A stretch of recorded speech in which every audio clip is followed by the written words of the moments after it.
بسم اللہ الرحمن الرحیم الحمد للہ رب العالمین والصلاة والسلام علی رسولہ الکریم محمد وعلی آلہ واصحابہ اجمعین اما بعد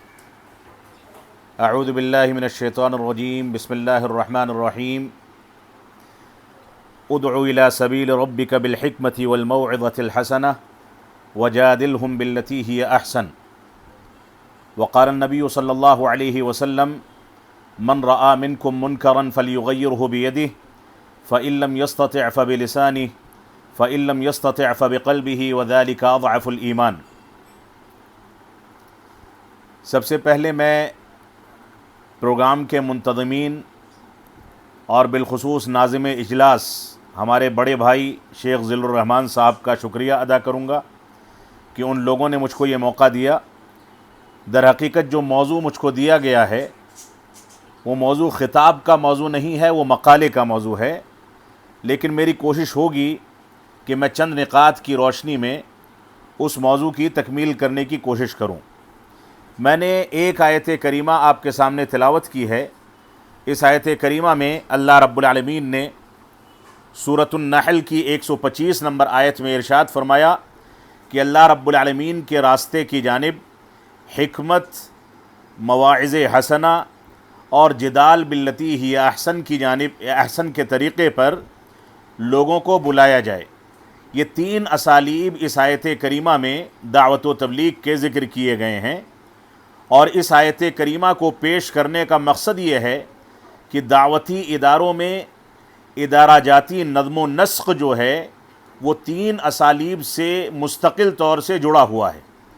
علامہ ابن تیمیہ رحمۃ اللہ علیہ فرماتے ہیں کہ اللہ رب العالمین نے اس آیت کریمہ میں تین اسالیب کا تذکرہ فرما دیا۔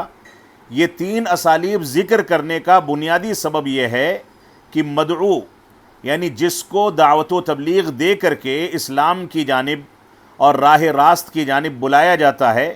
ان میں بھی تین طرح کے افراد ہوتے ہیں۔ ایک وہ لوگ ہوتے ہیں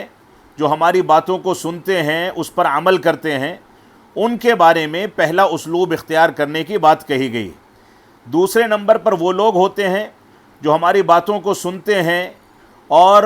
سن کر کے اس کا احترام کرتے ہیں، لیکن ان کے یہاں تساہل پایا جاتا ہے، عمل پیرا ہونے میں وہ سستی اور کاہلی کے شکار ہو جاتے ہیں، تو ان کے لیے مواعظ حسنہ کا اسلوب اختیار کیا گیا ہے۔ اور کچھ لوگ ایسے ہوتے ہیں جو باتوں کو سنتے ہی نہیں ہیں بلکہ سرکشی سے کام لیتے ہیں۔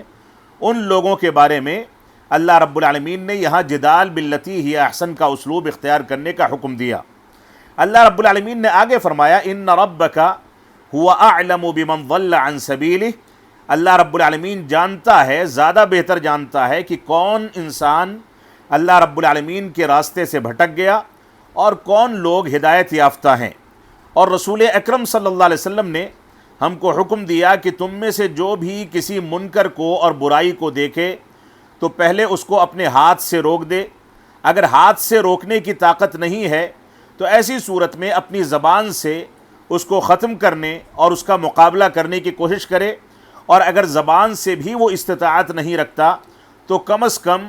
وہ اپنے دل میں اس برائی کو برا سمجھے۔ اگر دل میں برائی کو برا سمجھنے کی کیفیت میں وہ موجود ہے تو کم از کم خود برائی کو انجام نہیں دے گا۔ اللہ کے نبی صلی اللہ علیہ وسلم فرماتے ہیں وَذَلِكَ أَضْعَفُ الْإِيمَانِ، یہ ایمان کی کمزور ترین شکل ہے۔ اب میں اپنے موضوع پر آؤں گا۔ ان دونوں آیتوں کو، ان دونوں دلائل کو اپنے سامنے رکھیں اور اس کے بعد موضوع کو مکمل طریقے سے سمجھنے کی کوشش کریں۔ موضوع جو ہے وہ چند نکات پر مشتمل ہے، جن میں سے تقریباً 5 چیزوں پر میں گفتگو کروں گا۔ پہلی چیز یہ ہے کہ دعوتی ادارہ کس کو کہا جاتا ہے، جس کے نظم و نسق کے بارے میں ہم یہاں گفتگو کریں گے۔ دعوتی ادارے کا مفہوم کیا ہے، دعوتی ادارے میں تنظیم کی اہمیت اور ضرورت کس طریقے سے سمجھی جانی چاہیے، اور اسی طریقے سے موجودہ دور میں دعوتی اداروں کی تنظیمی صورتحال کیا ہے، اور دعوتی اداروں میں نظم و نسق کی بہتر اور اچھی صورتحال کیسے اختیار کی جا سکتی ہے۔ تو پہلا نقطہ ہے دعوتی ادارے کا تعارف۔ دعوتی ادارے کا تعارف آپ اس طریقے سے سمجھ لیں کہ دعوت و تبلیغ کے فریضے کو 2 چیزوں پر تقسیم کیا جا سکتا ہے۔ پہلی چیز یہ ہے کہ انفرادی اور شخصی دعوت و تبلیغ، اور دوسری چیز ہے ادارتی اور تنظیمی دعوت و تبلیغ۔ ادارتی اور تنظیمی دعوت و تبلیغ شخصی اور انفرادی دعوت و تبلیغ کے مد مقابل زیادہ مضبوط ہوا کرتی ہے، منظم ہوا کرتی ہے، اس میں قوت زیادہ ہوتی ہے، اور اس کے ذریعے سے انسان کثرت کے ساتھ اپنے کام کو انجام دے سکتا ہے اور مضبوطی کے ساتھ آگے بڑھ سکتا ہے۔ تو دعوتی ادارے کے تعارف کے بارے میں یہ دو چیزیں سمجھنا ضروری ہیں کہ شخصی، انفرادی اور اسی طریقے سے ادارتی، دو طرح کی دعوت و تبلیغ میں فرق ہم سمجھ لیں۔ ادارتی کاموں میں زیادہ مضبوطی اور استحکام ہوتا ہے، اور انفرادی دعوت اگر محض اپنی ثوابدید پر انسان انجام دیتا ہے، اپنی مرضی پر اس کو انجام دیتا ہے، تو غلطیوں کے امکانات زیادہ ہوتے ہیں۔ انفرادی دعوت کا کام بہت ساری مشکلات کے وقت میں کمزور پڑ جاتا ہے، کیونکہ انسان تنہا مشکلات کا سامنا کرتا ہے،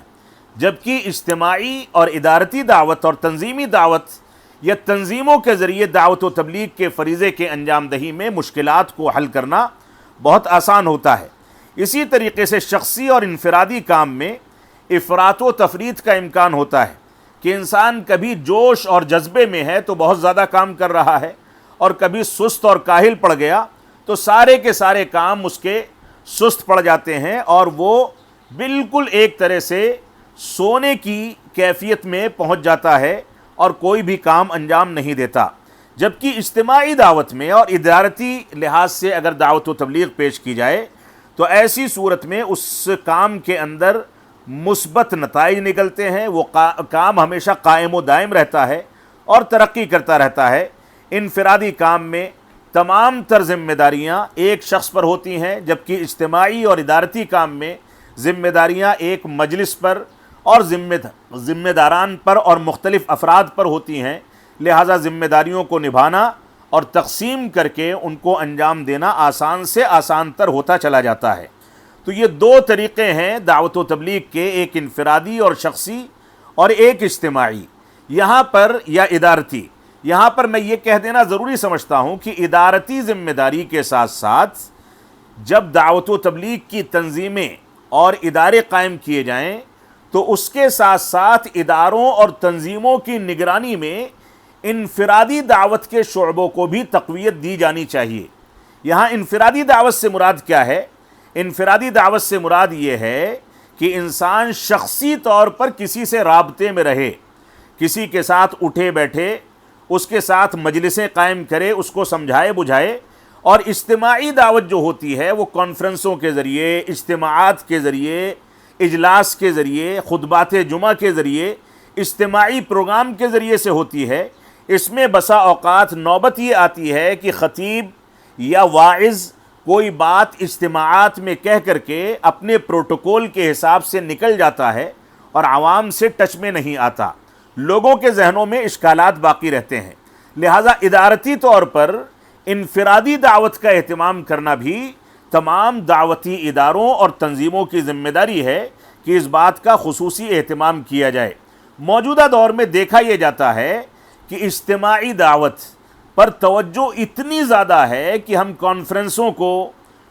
اور اسی طریقے سے جلسوں کو یا اجتماعات کو، سیمینار کو ہم دعوت و تبلیغ کا ایک ذریعہ بنا کر کے بیٹھے ہوئے ہیں، اور انفرادی دعوت سے توجہ ہماری بالکل ہٹی ہوئی ہے اور ہم اس سے غافل ہیں۔ دونوں چیزوں کو ادارتی سطح پر لے کر کے چلنا ہماری ذمہ داری ہے۔ دوسری بنیادی چیز یہ ہے کہ دعوتی ادارے کا مفہوم کیا ہے، کہ دعوتی ادارہ کس کو کہا جاتا ہے، ہم کس کو دعوتی ادارہ کہہ سکتے ہیں۔ اس سلسلے میں اس بات کو ہم کو سمجھ لینا چاہیے کہ دعوتی ادارہ جو ہے وہ دراصل ایک اجتماعی پلیٹ فارم ہے جسے قانونی دائرہ بھی حاصل ہوتا ہے، قانونی دائرے میں قائم کیا جاتا ہے۔ اس میں الگ الگ شعبہ جات ہوتے ہیں اور کاموں کو الگ الگ شعبہ جات میں تقسیم کر دیا جاتا ہے، بانٹ دیا جاتا ہے، ذمہ داریاں بانٹ دی جاتی ہیں، اور شریعت اسلامیہ کے دائرے میں رہتے ہوئے ہر ذمہ دار کو اس کی ذمہ داری سونپ دی جاتی ہے اور وہ اس کا مسئول ہوتا ہے۔ کسی ایک شخص یا مختلف شعبہ جات کے الگ الگ ذمہ داران کے ذریعے کسی بڑے رہنما اور قائد کی نگرانی میں یہ ادارہ مختلف شکلوں میں مختلف شعبہ جات میں کام کرتا ہے، اور اس طریقے سے یہ ادارہ کامیابی کے ساتھ دعوت و تبلیغ کے فریضے کو، مقدس فریضے کو انجام دیتا ہے۔ اسی طریقے سے تیسری بنیادی چیز یہ ہے کہ دعوتی ادارے میں تنظیم کی اہمیت، ضرورت اور فوائد کیا ہیں۔ دعوتی ادارے میں تنظیم ہونی چاہیے، اس کے اندر تنسیق ہونی چاہیے، اس کی ضرورت کیا ہے اور اس کے فوائد کیا ہیں۔ اگر دعوتی ادارہ بنانے کے باوجود اس کے اندر تنظیم و تنسیق قائم نہ کی جائے تو وہ ادارہ بذات خود شخصی دعوت و تبلیغ کے مانند ہو جاتا ہے۔ یعنی تنظیم اور ادارہ بنانے کے باوجود تنظیم و تنسیق کا خیال نہ کرنے اور رعایت نہ کرنے کے نتیجے میں وہاں کی دعوت و تبلیغ شخصی دعوت و تبلیغ ہو کر کے رہ جاتی ہے، اور اس کے بعد وہ ساری خرابیاں اس کے اندر گھس جاتی ہیں جو خرابیاں انفرادی طور پر دعوت و تبلیغ کو انجام دینے میں پیش آتی ہیں، جیسا کہ تھوڑا سا ذکر آپ کو شروع میں کیا گیا۔ اسی طریقے سے اگر تنظیمی ڈھانچہ مضبوط ہوگا، ہماری تنظیم اور ہمارا ادارہ مضبوط ہوگا، تو اس کے ذریعے سے انجام پانے والا کام بھی منظم اور مستحکم ہوگا۔ شورائیت کو روح ملے گی اور شورائیت پروان چڑھے گی، شورائیت کے ذریعے ادارے کو تقویت ملے گی اور آپسی تعاون کی روح پروان چڑھے گی، اور ہر شعبہ اپنے طور پر مضبوطی کے ساتھ باہمی رائے مشورے اور شورائیت کے ذریعے مضبوطی کے ساتھ کام کو آگے بڑھائے گا، اور کام کرنے میں جو مختلف مینجمنٹ کے لوگ ہیں ان کی بالادستی ہوگی، اور نجی مفادات کے نتیجے میں پیدا ہونے والی خرابیاں اور اسی طریقے سے اس کے نقصانات سے یہ تنظیمیں بچ سکیں گی اور دعوت و تبلیغ کا مقدس فریضہ آگے بڑھ سکے گا۔ یہ بنیادی چیز ہے تنظیمی ڈھانچے کے اندر۔ اسی طریقے سے تیسری چیز یہ ہے کہ موجودہ دور میں دعوتی ادارے اور ان کی تنظیمی صورتحال کیا ہے۔ میں اس پر بالخصوص ہندوستان کے تناظر میں گفتگو کروں گا۔ مثال کے طور پر موجودہ دور میں جو دعوتی ادارے ہندوستان میں کام کر رہے ہیں وہ عموماً افراط و تفریط کے شکار ہیں۔ ہندوستان میں جمعیتیں ہیں، تنظیمیں ہیں، مدارس اسلامیہ ہیں، مختلف مسجدیں ہیں، اور دعوتی وسائل ہیں، سوشل میڈیا، اسی طریقے سے دعوتی رسائل، جو پرچے اور مختلف انداز کے مجلات شائع ہوتے ہیں۔ یہ سب کی سب چیزیں ہندوستان میں موجود ہیں، لیکن ان کی تنظیمی صورتحال تشویشناک ہے۔ اکثر جگہوں پر تنظیم کی کمی ہے، شخصیات کی دخل اندازی تنظیم اور عام لوگوں کی مصلحت سے زیادہ ہوتی ہے۔ دعات کا شخصی طور پر آزادانہ کام کرنے کا عادی ہونا یہ کثرت کے ساتھ ہندوستان میں پایا جاتا ہے۔ بعض دعات کا بیجا طریقے سے تقاریر اور مضامین کے لیے مال کی اور اسی طریقے سے پیسے کی یا مختلف انداز کی شرطیں رکھنے کا عادی ہونا بھی اس میں اڑچن پیدا کرتا ہے۔ عوام جن کو زیادہ سننا چاہتی ہے، جذباتیت کی وجہ سے، جوشیلی تقریر کی وجہ سے، ان کے جہل اور جاہلانہ گفتگو کے باوجود ان لوگوں کو، ان واعظوں کو علماء کرام پر ترجیح دی جاتی ہے، اور اس کے نتیجے میں ان کا بول بالا ہوتا ہے اور علماء کرام کی ناقدری ہوتی ہے۔ اسی طریقے سے دعوتی میدان میں غیر علماء کا، جیسا کہ انجینئرز ہیں، برادرز ہیں، اور آج کل نیا فتنہ کھڑا ہوا ہے سسٹرز کا۔ ہماری بعض بہنیں بھی سوشل میڈیا کے شوق میں یوٹیوب پر اور سوشل میڈیا پر اپنی تقریریں ڈالتی ہیں، جبکہ خواتین کا دعوت و تبلیغ کا دائرہ خواتین تک یا محارم تک محدود ہونا چاہیے، اس کو پبلک نہیں کیا جانا چاہیے، عوام کے سامنے پیش نہیں کیا جانا چاہیے۔ اسی طریقے سے کمزور علم یا علم نہ رکھنے والوں کے اس میدان میں آ جانے کے نتیجے میں پیدا ہونے والی جو خرابیاں ہیں وہ تنظیم کے کمزور ہونے کے نتیجے میں ہندوستان میں کثرت کے ساتھ پیدا ہو رہی ہیں۔ اس کا ایک نتیجہ یہ ہے کہ نظم و نسق نہ ہونے کی وجہ سے ہر شخص مستقل تنظیم اور ادارہ بنا کر کے بیٹھا ہوا ہے، جمعیتیں لوگ قائم کر رہے ہیں، اور آپسی تعاون کا جو جذبہ ہونا چاہیے وہ مفقود ہوتا چلا جا رہا ہے۔ اسی طریقے سے جب یہ تنظیمی کمزوری ہوتی ہے تو یہ اس کے نتیجے میں ہر شخص اپنے مفاد کے لحاظ سے ذمہ داری لیتا ہے اور اپنے مفاد کے لحاظ سے جمعیتوں اور تنظیموں کو گھسیٹتا ہے، یہاں تک کہ مساجد، مدارس کو استعمال کیا جاتا ہے۔ دعوتی رسائل کے معیار کو اسی کی وجہ سے گراوٹ مل رہی ہے اور وہ کمزور سے کمزور ہوتے چلے جا رہے ہیں۔ تو تنظیمی صورتحال بالخصوص ہندوستان کے اندر جو ہے وہ تشویشناک ہے، اس پر مکمل اخلاص کے ساتھ کام کیا جانا چاہیے۔ اس سلسلے میں تھوڑی سی گفتگو مزید کروں گا کہ دعوتی اداروں میں نظم و نسق کی بہتری کیسے انجام پائے گی۔ جیسا کہ میں نے اشارات کیے، میں بہت زیادہ تفصیل میں نہیں جانا چاہتا کہ یہ تنظیمی صورتحال اتنی خراب ہے کہ جس کے نتیجے میں دعوت و تبلیغ کا میدان تقریباً خالی پڑا ہے، اور وہ افراد جن کو دعوت و تبلیغ میں قرآن و سنت اور فہم سلف صالحین کا شعور بھی نہیں ہے، وہ افراد اس میدان پر قابض ہوتے چلے جا رہے ہیں۔ وہ جھوٹی روایتیں، موضوع روایتیں، من گھڑت واقعات، غلط انداز کی توجیہ و تعویل، صحابہ کرام کی توہین، قرآن مجید کی عظمت کے خلاف باتیں، اور نہ جانے کون کون سی بدعقیدگی کی باتیں کرتے ہیں، اور اس کے باوجود وہ میدان پر چھائے ہوئے ہیں۔ یہ نتیجہ ہے اس بات کا کہ ہمارا دعوت و تبلیغ کا تنظیمی ڈھانچہ بہت زیادہ کمزور ہو چکا ہے۔ جب میدان خالی ہوتا ہے تو کوئی بھی اس میدان پر قابض ہو سکتا ہے۔ تو ہمیں اگر میدان پر بخیر و خوبی کام کرنا ہے، اخلاص کے ساتھ کام کرنا ہے، اور میدان پر دوبارہ سے قابض ہونا ہے، تو ایسی صورت میں ہمیں اپنے کام کے اندر تنظیمی خاکے کو مضبوط کرنا ہوگا اور استحکام پیدا کرنا ہوگا۔ پانچویں چیز جس پر میں گفتگو کرنا چاہوں گا وہ ہے دعوتی اداروں میں نظم و نسق کی بہتری کیسے ہو سکتی ہے۔ اس پر تھوڑی سی گفتگو کر کے اس کے بعد سوال و جواب کی جانب آئیں گے۔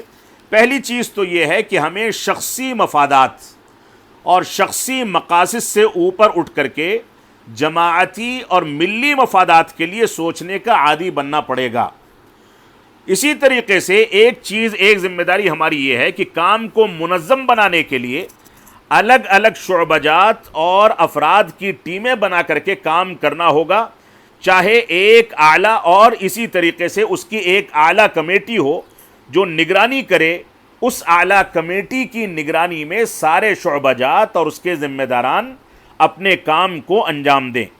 اسی طریقے سے ہماری تنظیموں کے اندر استحکام پیدا کرنے کے لیے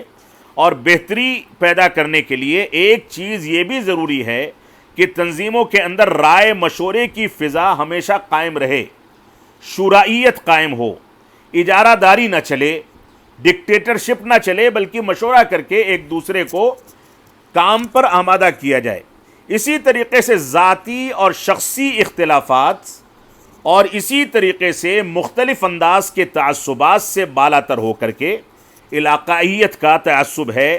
وہ غالب نہ ہونے پائے، برادری کا تعصب غالب نہ ہونے پائے، رنگ و نسل کا تعصب غالب نہ ہونے پائے، زبان کا تعصب غالب نہ ہونے پائے، اور فرق مراتب کا تعصب بھی پیدا نہ ہونے پائے۔ یہ سارے کے سارے تعصبات سے اور ذاتی اور شخصی اختلافات سے بچتے ہوئے ہم کو اپنی تنظیمی ڈھانچے کو مضبوط بنانا ہوگا، یہ بھی ہماری ذمہ داری ہے۔ اسی طریقے سے تنظیمی ڈھانچے کو مضبوط کرنے کے سلسلے میں ایک بنیادی ذمہ داری یہ ہے کہ کسی شخص کے لیے نہ حد درجے غلو کیا جائے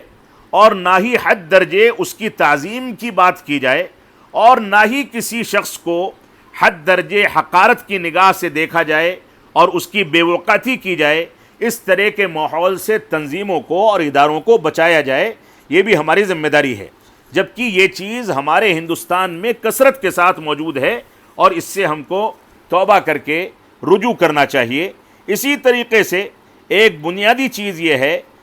کہ منصوبہ بندی میں اتفاق و اتحاد کا پورا خیال رکھا جائے۔ کسی بھی چیز کی منصوبہ بندی ہو تو اس میں اتحاد و اتفاق کی فضا قائم رہے، رائے مشورے کی فضا قائم رہے، تاکہ وہ منصوبہ آگے مضبوطی کے ساتھ بڑھ سکے، ذمہ داریوں کو تبدیل کیا جاتا رہے تاکہ ہر شخص کو اپنی صلاحیتوں کے ذریعے کام کرنے کا موقع ملے اور اس طریقے سے تنظیموں کو ترقی حاصل کرنے کے امکانات پیدا ہوں۔ لہذا ذمہ داریوں کو تبدیل کیا جانا چاہیے، ہر شخص کو اپنی صلاحیتوں کو اجاگر کرنے کا موقع دیا جانا چاہیے۔ تنظیم کے مختلف افراد کی ٹریننگ اور تربیت کا کام بھی کرنا ان تنظیموں کی ذمہ داری ہے کہ ان کی ٹریننگ کے کورسز چلائے جائیں، ان کی تربیت کی جاتی رہے۔ تنظیم کے لیے دستور اور قوانین کا تفصیلی خاکہ اور ہر شخص کی ذمہ داریوں سے متعلق اس کے تقرر کے وقت اس کی ذمہ داریوں کا خاکہ اس کے سامنے ہونا چاہیے تاکہ وہ سمجھ سکے کہ اس کی ذمہ داریاں کیا ہیں، اور تنظیم کے دستور العمل پر سختی کے ساتھ عمل کیا جانا چاہیے، اور اگر بوقت ضرورت اس میں کسی انداز کی رعایت اور نرمی کی ضرورت محسوس کی جائے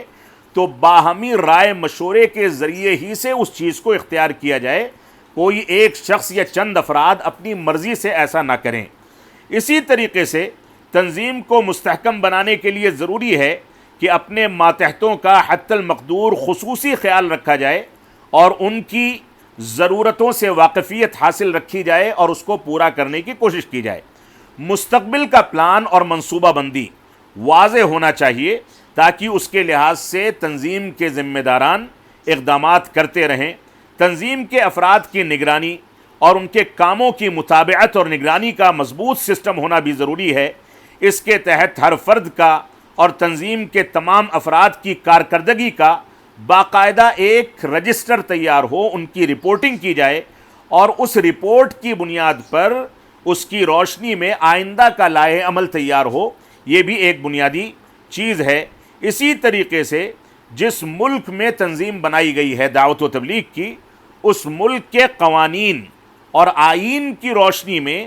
قوانین کے ماہرین سے تنظیم کا دستور العمل نظر ثانی کرا کر کے بار بار ایڈٹ کیا جاتا رہے تاکہ ملک سے کسی انداز کا تضاد اور ٹکراؤ پیدا نہ ہو اور قوانین سے کوئی ٹکراؤ پیدا نہ ہو۔ اسی طریقے سے ایک بنیادی چیز یہ ہے کہ تنظیموں میں اور اداروں میں بالخصوص مالیات کے مسائل میں بالکل شفافیت ہونی چاہیے، اس کے تنظیمی دستور العمل کے مطابق اس پر عمل کیا جانا چاہیے۔ تنظیمی اور ادارتی نظام کے تحت دعوت و تبلیغ کے میدان میں انفرادی دعوت پر بھی مکمل طریقے سے اداروں کے نگرانی میں اور ذمہ داران کی نگرانی میں توجہ دی جانی چاہیے، جیسا کہ اس سے پہلے میں نے آپ کے سامنے ذکر کیا۔ اور آخری اور سب سے زیادہ قیمتی بات وہ یہ ہے کہ ادارتی نظام کو مضبوط بنانے میں شہرت طلبی، شور شرابے